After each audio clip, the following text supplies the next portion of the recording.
مجھے آج بھی وہ بات یاد ہے، ایک جنازے میں تھا میں، 6 سال کی بچی جس کا انتقال ہوا ہے، اس کی بچی 6 سال کی، اور مرا ہوا آدمی کینسر میں انتقال ہوا تھا، موت کینسر تھا۔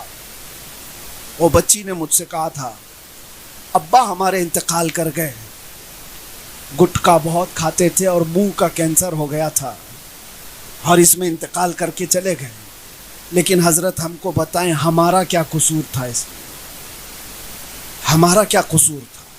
اس کا کوئی جواب ہمارے پاس نہیں۔ ان بچوں کا قصور کیا ہے جو ان کو تنہا یتیم کر کے چھوڑ چلا گیا؟ اس کی بیوہ کا کیا ہوگا؟ وہ کس کے گھر پر محتاجی کی زندگی گزارے گی؟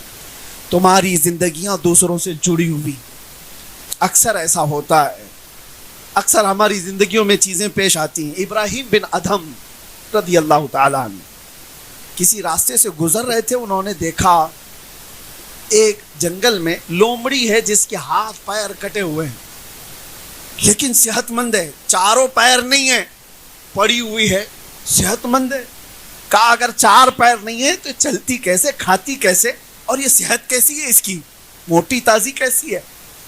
تو غور سے دیکھنے لگے، دیکھا تو ایک کوا آتا ہے منہ میں روٹی لے کر اور اس لومڑی کو کھلاتا ہے اور چلا جاتا ہے۔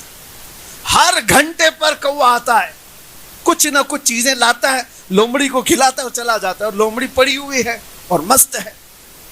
کہا اس کی اور اس کی برادری کا کوئی تعلق ہی نہیں، لومڑی الگ قسم ہے، کوا الگ قسم ہے، لیکن یہ اللہ کا نظام دیکھو، یہ خالق کا نظام ہے، مجبور کو کھلا رہا ہے۔ ابراہیم بن ادھم نے دیکھا میرا رب جب معذور لومڑی کو کھلاتا ہے تو میں اشرف المخلوقات ہوں، مجھے کیوں نہیں کھلائے گا؟ آپ نے دنیا سے کنارہ کشی اختیار کر لی، سب کو چھوڑ دیا اور اپنے ہاتھوں کو اور پیروں کو زنجیر میں باندھ کر خود بھی پڑے رہے، میں انسان ہوں، میرا رب مجھے کھلائے گا۔ اور اس کے بعد دن بھر پڑے رہے، کوئی کوا نہیں آیا۔ دوسرا دن بھی گزر گیا، کوئی نہیں آیا کھلانے کے، بھوک اور پیاس کی شدت بڑھتی گئی۔ تیسرا دن آیا، کچھ نہیں ملا۔ حضرت شفیق بلخی اس زمانے کے بزرگ ہیں، انہوں نے لوگوں سے پوچھا ابراہیم کا کیا حال ہے، کہاں ہے؟ لوگوں نے کہا سنا ہے حضور انہوں نے اپنے ہاتھوں پیروں کو زنجیروں سے باندھ کر دنیا سے کنارہ کشی اختیار کر لی۔ کہا اچھا، تو وہ آئے، شفیق بلخی نے دیکھا، کہا اس حالت میں پڑے کہ پیٹ پیٹ سے لگا ہوا ہے، کمزوری آ گئی۔ پوچھا ابراہیم کیا حال ہے تمہارا؟ کہا میں نے چند دن پہلے یہاں پر ایک لومڑی کو دیکھا جو معذور ہے پیروں سے ہاتھوں سے اور چل پھر نہیں سکتی، لیکن ایک کوا آتا ہے برابر وقت پہ اسے کھلاتا ہے اور چلا جاتا ہے۔ تو شفیق بلخی نے پوچھا تو پھر کیا سوچا تم نے؟ کہا جب رب تعالی معذور لومڑی کو کھلا سکتا ہے تو میں اشرف المخلوقات ہوں، مجھے کیوں نہیں کھلائے گا؟ اس لیے میں نے بھی زنجیریں باندھ لی اور پڑا رہا۔ حضرت شفیق بلخی نے 2 جواب دی ابراہیم بن ادھم۔ پہلا جواب تو یہ تھا کہ ابراہیم تم نے دیکھا، لیکن کیا تم یہ حیثیت رکھتے ہو کہ خدا کا امتحان لو کہ وہ کھلاتا ہے کہ نہیں کھلاتا ہے؟ تو امتحان لینا چاہ رہا ہے اپنے رب کا، تو بندہ ہے اور خالق ہے۔ دوسری چیز آپ نے فرمایا ابراہیم تم نے تصویر کا ایک ہی رخ دیکھا، تصویر کا ایک سکے کا ایک رخ دیکھا، معذور لومڑی کو تو دیکھا، کھلانے والے کوے کو کیوں نہیں دیکھا؟ تو لومڑی بننے سے بہتر تھا کہ اللہ نے طاقت دی ہے کھلانے والا کوا بن جاتا جو معذوروں کو کھلا رہا ہے۔ رب کے نظام میں یہ دونوں بھی تو ہیں، معذور تو بننے کی کوشش کیا تھا نہیں، اللہ نے تجھے طاقت دی ہے تو نفع پہنچانے والا بن جائے۔ آج اگر آپ کے پاس زندگی سلامت ہے تو ایسا کام کرو جو دوسرے کو نفع ملے، ورنہ زندگی بے سود ہے، زندگی ختم ہے۔ میرے عزیزو آج ہزاروں محتاج تمہاری طرف انتظار میں لگے ہوئے ہیں، کتنے ایسے لوگ ہیں جن کو ہماری ضرورت ہے اور آپ کی ضرورت ہے۔ بہت لوگ ایسے ہیں، نوجوانوں سے میں کہتا ہوں پوری راتیں جو تمہاری برباد ہوتی ہیں، تمہارے آس پاس بہت ساری دنیا تمہارے نفع کے انتظار میں ہے، تمہاری بہنیں، تمہاری مائیں، تمہارے بچے۔ مجھے آج بھی وہ بات یاد ہے، ایک جنازے میں تھا میں، 6 سال کی بچی جس کا انتقال ہوا ہے، اس کی بچی 6 سال کی، اور مرا ہوا آدمی کینسر میں انتقال ہوا تھا، موت کینسر تھا. وہ بچی نے مجھ سے کہا تھا ابا ہمارے انتقال کر گئے، گٹکا بہت کھاتے تھے اور منہ کا کینسر ہو گیا تھا اور اس میں انتقال کر کے چلے گئے، لیکن حضرت ہم کو بتائیں ہمارا کیا قصور تھا، اس میں ہمارا کیا قصور تھا؟ اس کا کوئی جواب ہمارے پاس نہیں. ان بچوں کا قصور کیا ہے جو ان کو تنہا یتیم کر کے چھوڑ چلا گیا؟ اس کی بیوہ کا کیا ہوگا؟ وہ کس کے گھر پر محتاجی کی زندگی گزارے گی؟ تمہاری زندگیاں دوسروں سے جڑی ہوئی، تمہارا جینا صرف تمہارے لیے نہیں ہے. اللہ تعالیٰ نے ایسا نظام رکھا ہے کہ ہمارا جینا، ہم خود چاہتے تو کچھ بھی فیصلہ لے لیتے. کیا ہمیں خودکشی کرنے کی اجازت ہے؟ کیوں نہیں ہے؟ کیونکہ ہم اپنی جان کے مالک ہی نہیں ہیں. ہم اپنی جان کے مالک ہوتے تو خودکشی کر کے چلے جاتے، لیکن ہم اپنی جان کے مالک نہیں. ہزاروں ہم سے زندگیاں جڑی ہوئی ہیں اور آپ کی زندگیاں اس سے زیادہ اہم ہیں. تمہاری زندگی تو رسول اللہ سے جڑی ہوئی، ان کے نام سے جڑی ہوئی ہے. امت کے ساتھ تمہارا تعلق ایسا ہے کہ تمہارا ہر عمل دنیا دیکھ رہی ہے، کوٹ کر رہی ہے. اٹھو وہ گھر نہ حشر نہ ہوگا پھر کبھی، دوڑو کے زمانہ چال اپنی چل گیا. ہزاروں لاکھوں نوجوانوں میں اب کوئی سائنسدان کیوں نہیں اٹھتا؟ اب کوئی ایجادات کی دنیا میں کوئی کیوں نہیں آتا؟ ملک کی ترقی، معاشرے کی ترقی. حالات تو یہ ہے کہ ہمارے محلوں میں کوئی گھر لینا پسند نہیں کرتا. جو مسلم محلے ہیں ہر جگہ کے حالات ایسے کہ ہم نے کوڑا کرکٹ اور اس کو گندگیوں سے ایسا تباہ کر کے رکھا کہ لوگ ناک پکڑ کر کے گزرنا چاہتے ہیں.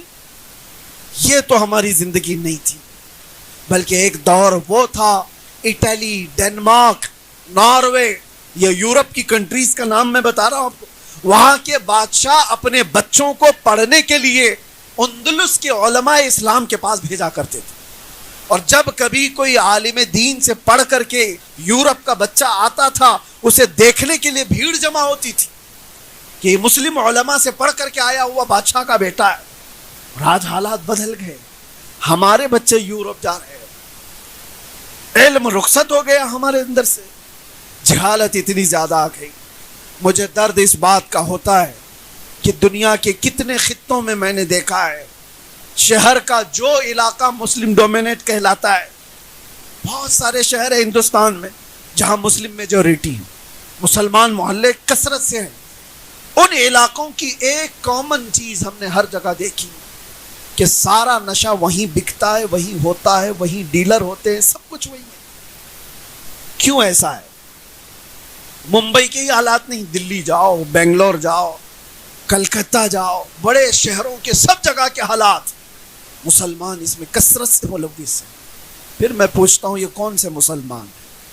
اللہ کے نبی صلی اللہ تعالی علیہ وسلم نے جس امت کو بنایا، جو معاشرہ ترتیب دیا، وہ معاشرہ تو ایسا تھا رات بھر خود بھوکے رہ کر پڑوسی کا خیال کرنے والے. نشہ تو بہت دور کی بات ہے.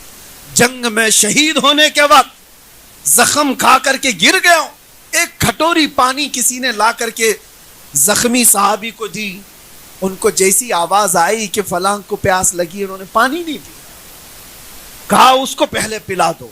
اپنی موت کے وقت پانی قربان کرنے والی امت تھی یہ، اور آج اپنے مزے کے لیے نشہ کرنے والی امت کیسے ہو گئی؟ ان حالات کا ذمہ دار کون ہے؟ ہر ایک کو اس کی ذمہ داری اٹھانی ہوگی.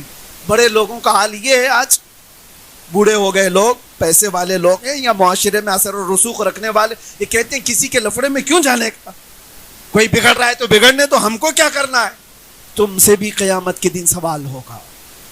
جبرائیل امین علیہ السلام فرماتے ہیں حضور سے، ایک بار اللہ کا ایسا غضب ہوا تھا ایک بستی پر کہ پوری بستی تباہ کرنے کا حکم ہوا کہ پوری بستی کو تباہ کر دو، لیکن اس میں ایک نیک بندہ تھا جو کبھی گناہ نہیں کیا تھا. میں نے رب سے عرض کیا کہ مولا اس کا کیا کرنا ہے، اس کو نکالے؟ اللہ نے فرمایا اس کو بھی تباہ کرو. وہ نیک تھا، گنہگاروں کی بستی میں رہ رہا تھا، اس کو کیوں تباہ کریں؟ رب تعالیٰ نے فرمایا وہ برائیاں دیکھتا ہے اور کسی کو روکتا نہیں. خود تو پاکیزہ ہے لیکن روکتا کسی کو نہیں تھا. یہ آپ ہرگز نہ سمجھیں ہمارے آس پاس زنا کے اڈے چل رہے ہیں، آس پاس شراب کی بوتلیں خوب چل رہی ہیں اور ہم کسی کو کچھ نہ بولیں. ارے مسلم معاشرے میں تو یہ ٹپس دینے والے تو بہت سارے ہیں. مسلمانوں کے گھروں کی جاسوسیاں پولیس کو کرنے والے تو کتنے پیدا ہوئے ہیں.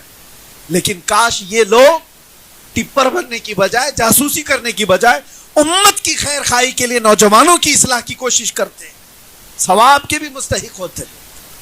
امت کی اصلاح ایسے نہیں ہوگی. میں آپ سے یہ کہتا ہوں کہ اٹھو, ذمہ داریوں کا احساس کرو, نہ خود برائی کرو گے نہ برائی ہونے دو گے. جب اس مسئلے پر ہر کوئی عمل کرے گا انشاءاللہ پاکی تو شروع ہوگی. اور کچرا بہت زیادہ ہے, ضروری نہیں کہ ایک ہی دن میں صاف ہو جائے. شروعات کرو تو چند مہینے گزریں, چند سال گزریں, پھر وہ معاشرہ آ جائے گا جب گزرنے والے کہے گا, گزرنے والا یہی کہے گا اس معاشرے سے مدینے کی خوشبو آیا کرتی. ہمیں بس وہ معاشرہ چاہیے جہاں سے گزرنے والے کو میرے مصطفیٰ کی خوشبو آئے. اللہ کریم ہمیں کہنے سننے سے زیادہ عمل کی توفیق عطا فرمائے, ہمیں نفع بخش زندگی عطا فرمائے, امت کے نفع کے لیے جینے کی توفیق عطا فرمائے. بارگاہ رب العزت میں یہ دعا ہے اللہ حلال کھلائے اور حرام سے بچائے. وآخر دعوانا ان الحمد للہ رب العالمین. السلام علیکم.